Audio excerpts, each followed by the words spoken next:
Hey, what's up guys? So I'm going to be showing you my Scream collection. Going to be talking about the films a little bit, little short like reviews, just briefly talking about them. Yeah, so I'm just going to show you my collection here. As I show them off, I'll just talk about them a little bit, you know. But yeah, this is my box set of all three of the films. And this is a Blu-ray of Scream 4. And this is my ghost face mask, which at the end of this video I will be wearing, so I can just show it off to you guys. So let's get right into the box set of all three of the Scream films, which I believe this was like the very first box set that came out for Scream.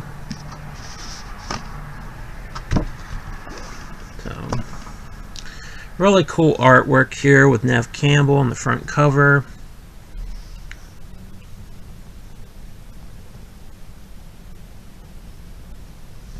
You got the Scream logo. It's really nice. And then on the side here you got the artwork, poster art for all three films.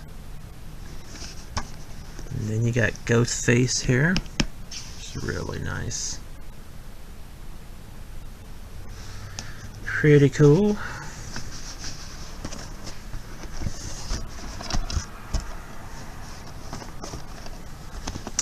And now we're going to talk about the films. I watched all these films recently. Just had a little marathon of all of them back to back.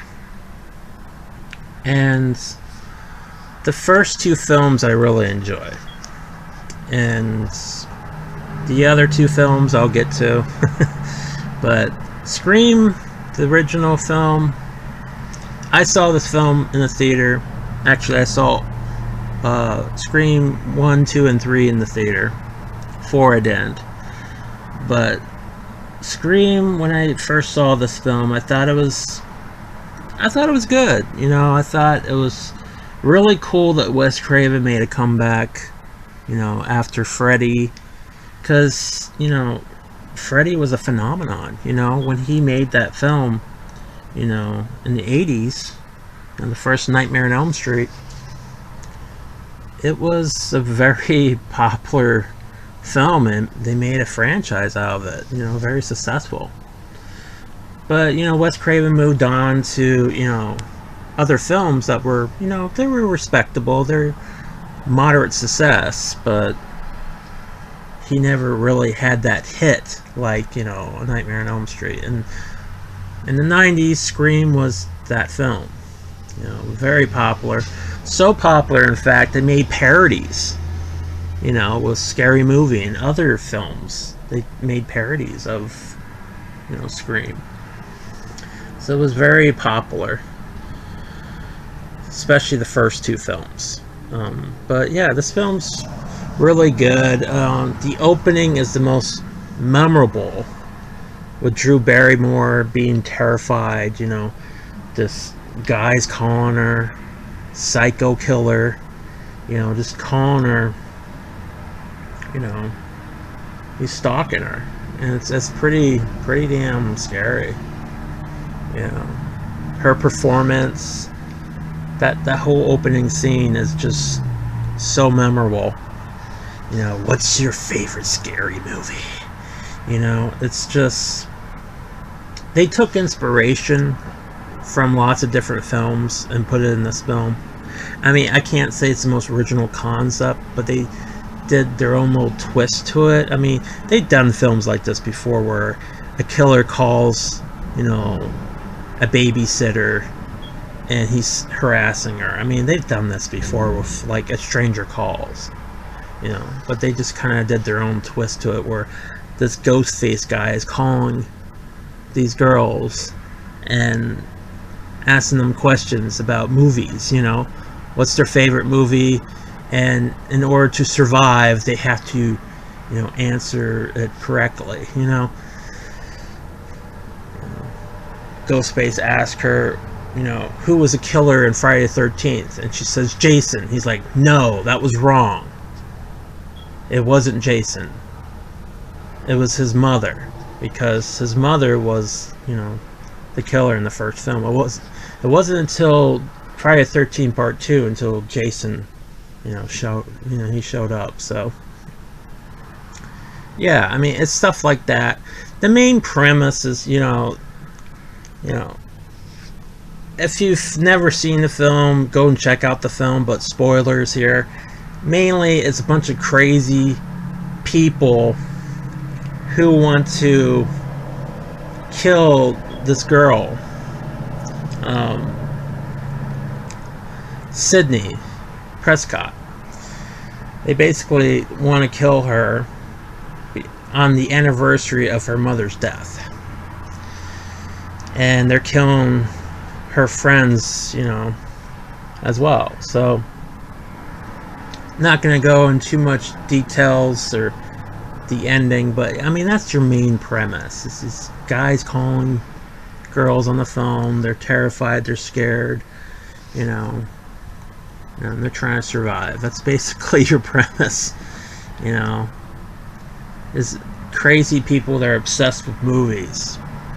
And it's kind of interesting how they do this film, because they're trying to, like, say, does horror films affect people?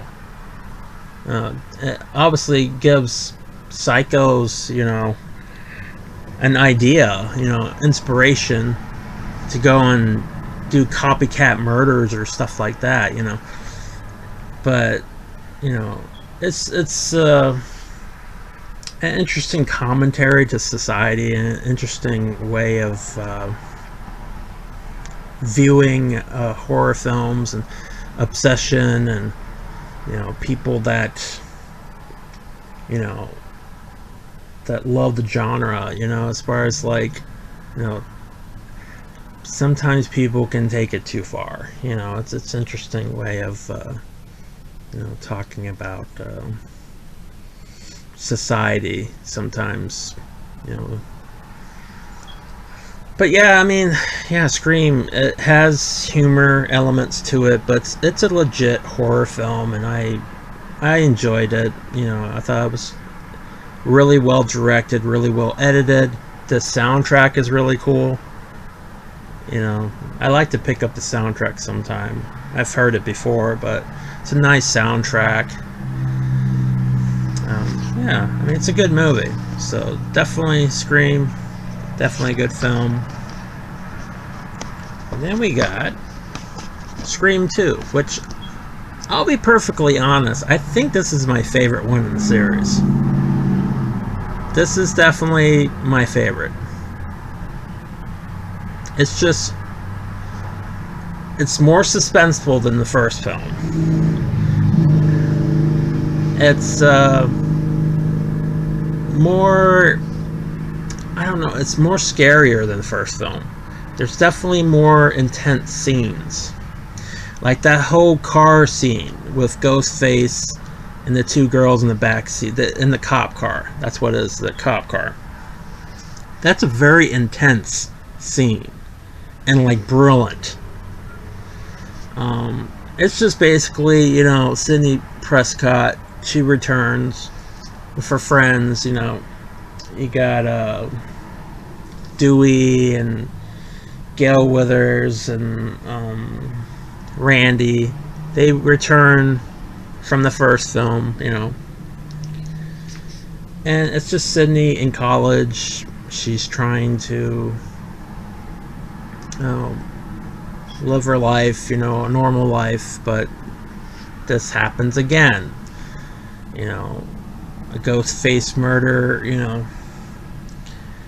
somebody kills a couple at a movie theater, and it's Ghostface returns, basically. It's like it's in her life again. And that's what starts happening.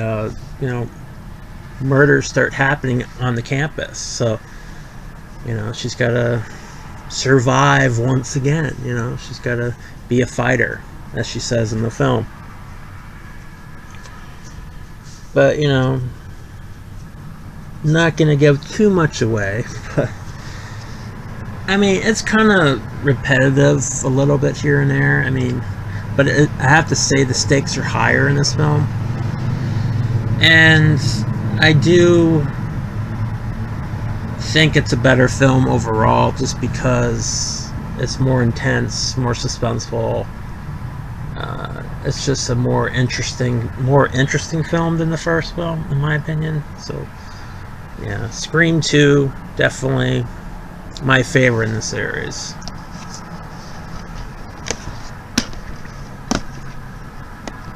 Then we got Scream 3. Oh my goodness. I have to say this is probably my least favorite one in this series. I remember back in the day seeing this in the theater and thinking, it's okay, it wasn't too bad, you know. Now watching it, this movie has problems. Main thing why I think this movie has problems is because it's mostly not about Sidney. You know, Neve Campbell's character. It's not too much about her. It's a lot of it has to do with Dewey and Gale Weathers for a good half of the film.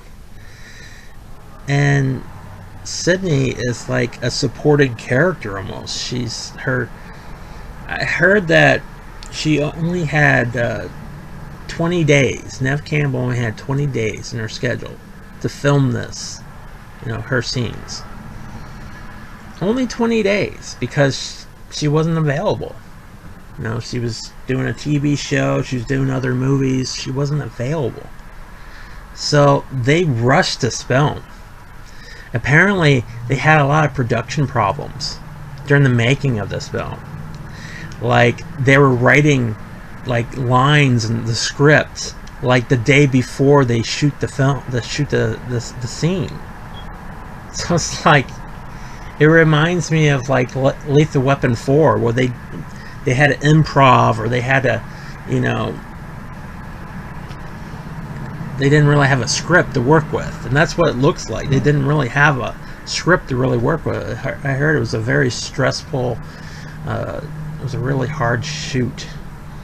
I don't know why. I guess this was during a time when Columbine happened, and they decided just to rush this film.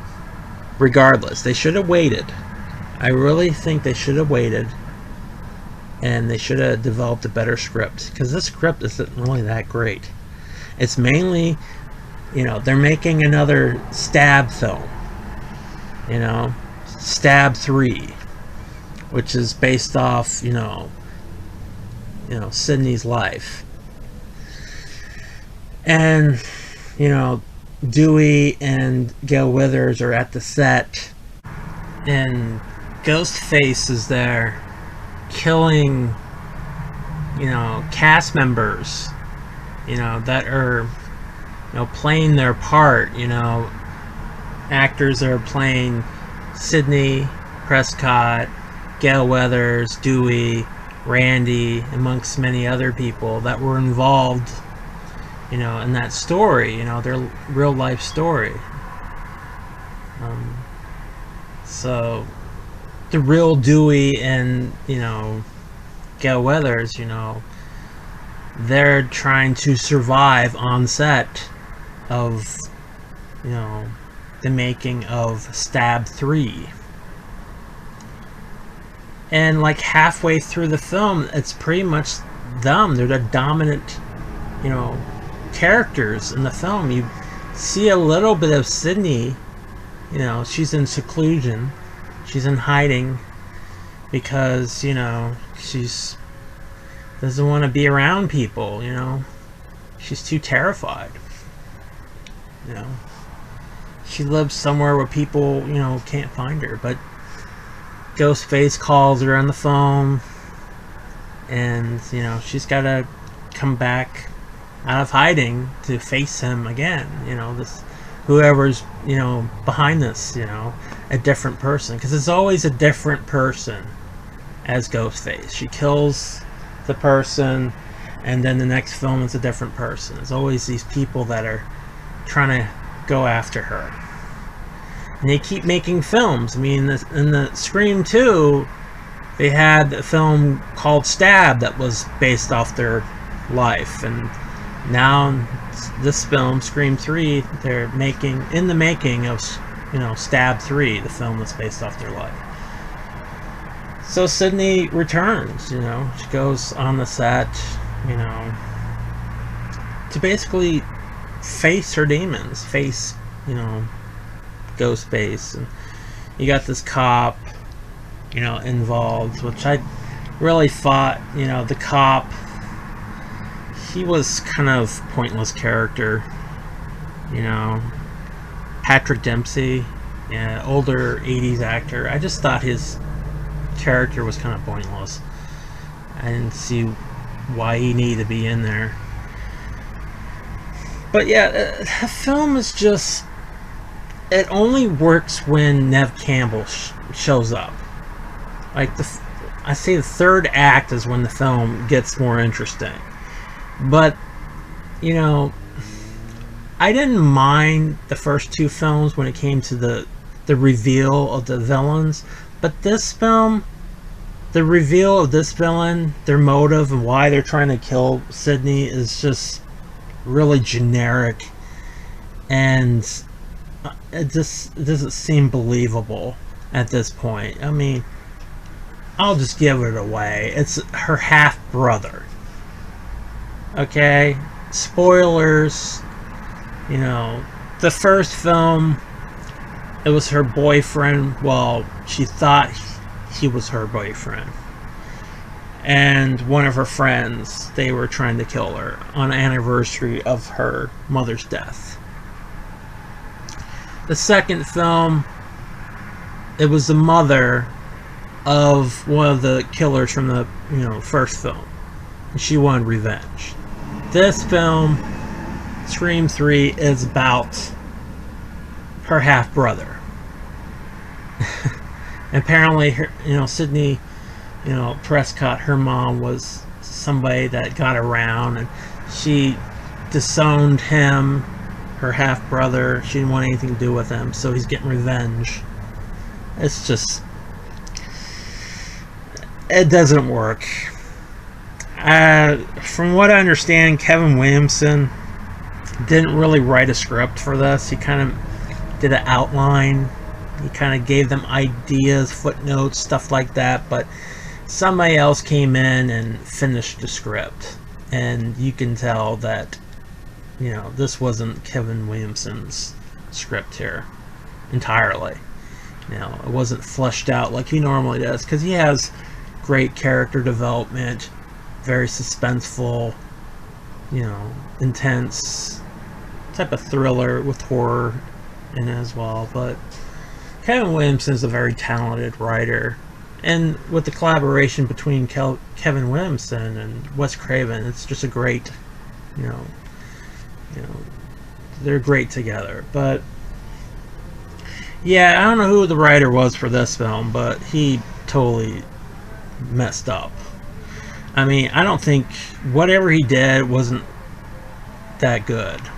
The dialogue wasn't that great.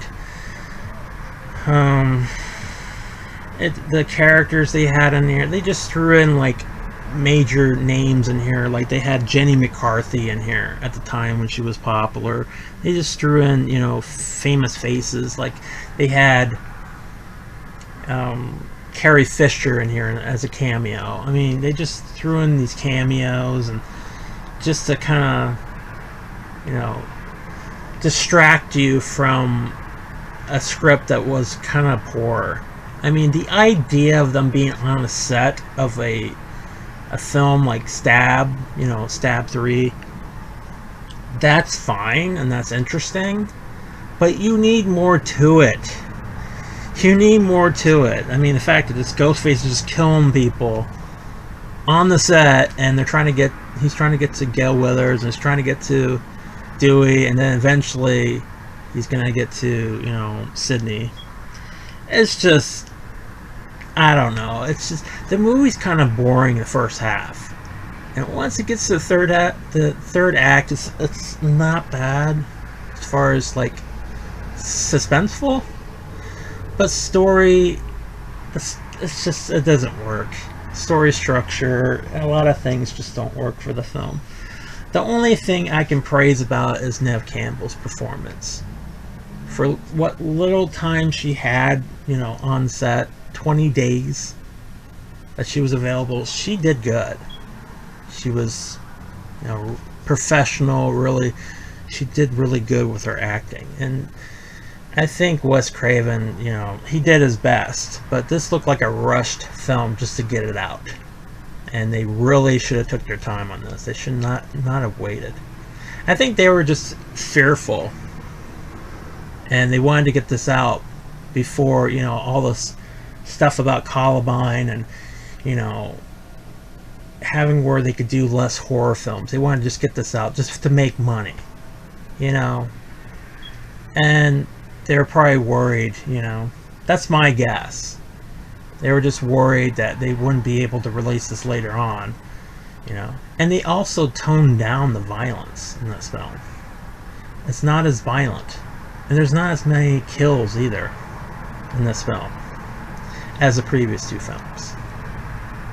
But it's interesting watching the second film, because there's a, you know, opening scene where Ghostface kills, you know, a couple at a movie theater. I'm like, you know, and they're talking about, you know, killers being inspired by movies that they watch, like horror films. And it's like, yeah, that happened later on with, you know, several different incidents and different, you know, theaters where, you know, that happened, you know. And I'm sure this type of film would not work today unless they totally changed it around and they did something completely different and not had it so grounded in reality at times. I don't know if Scream would work nowadays. If it did, they would have to really change it up, because Scream kind of is grounded in reality. And I mean, obviously someone's not going to be wearing a ghost face mask, but it is kind of grounded in reality. So they're going to have to change it up if they do make another film. But yeah, Scream 3, not the best in the series at all. Actually, I thought it was kind of boring the first half of the film. And the best parts was Neve Campbell's performance and some suspenseful parts to it. But Dewey and Gale Weathers, you know, they just weren't interesting enough to, you know, carry the film. And Randy, the nerd guy who liked, you know, horror films, he was just this nerdy dude. He got killed in the second film, so he is very missed in this film. He has a little cameo in it, but they screwed up. They screwed up killing him in the second film. They should have never killed off that character. And if they did, they should have waited till they were finished. Because supposedly this was supposed to be the last film. But of course they had to make part 4. Which is this. Scream 4. And I will say that Scream 4 is definitely an improvement from Scream 3. But it is repetitive and it's kind of tired and routine. But it does do interesting things about, you know, it's been a decade since the last film, because Scream 3 came out in 2000. This came out in 2011. So everybody's a little bit older, and you got a new generation of, you know, horror buffs, you know, kids that, you know, have their annual, you know, stab-a-thon that they do, and it's on the net, you know, they do streaming and all that type of stuff. So you got those geek clubs, those people that are into horror films and all that. And, you know, Sydney comes back, she's trying to sell her book, you know, self-motivational type of book, self-help.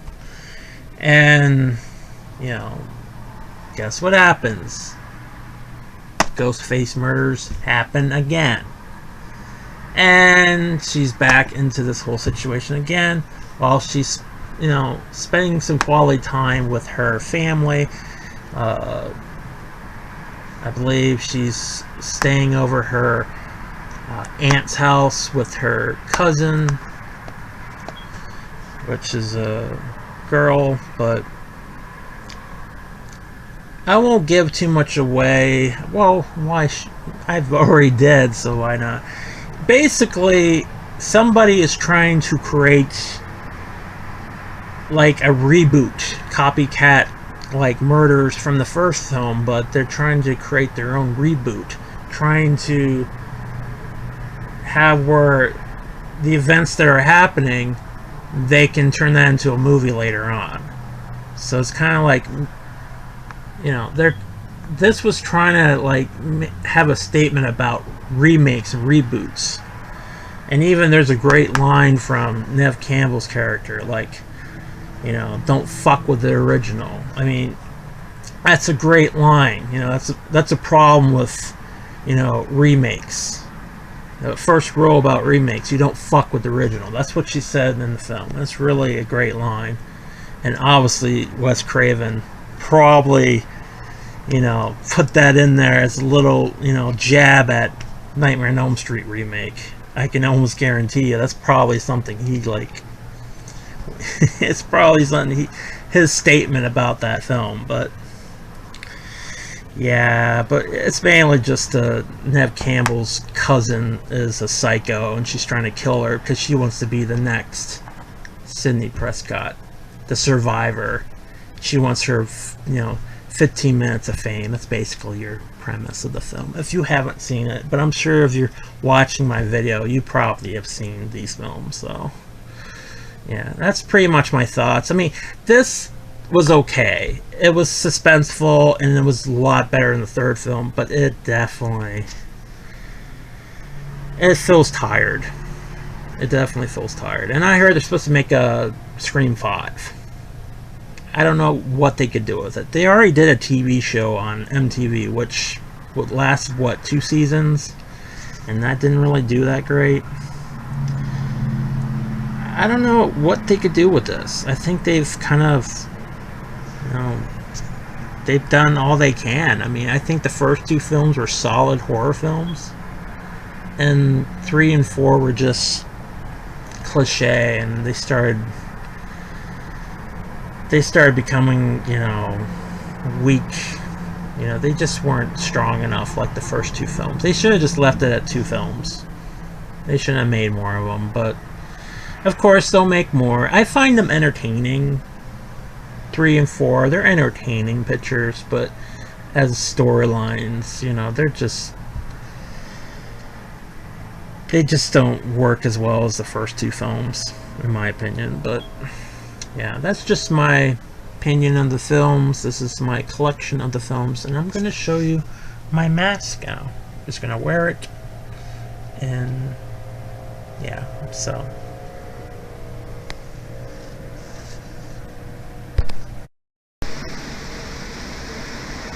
Well, hello, Sidney. Remember me? It's time, girlfriend. What's your favorite scary movie?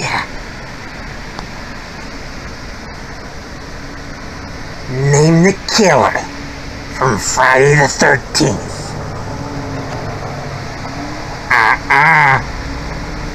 That is the wrong answer. Jason did not show up until Friday the 13th, Part 2. Pamela Voorhees was the mother of Jason in Friday the 13th. Who was the killer?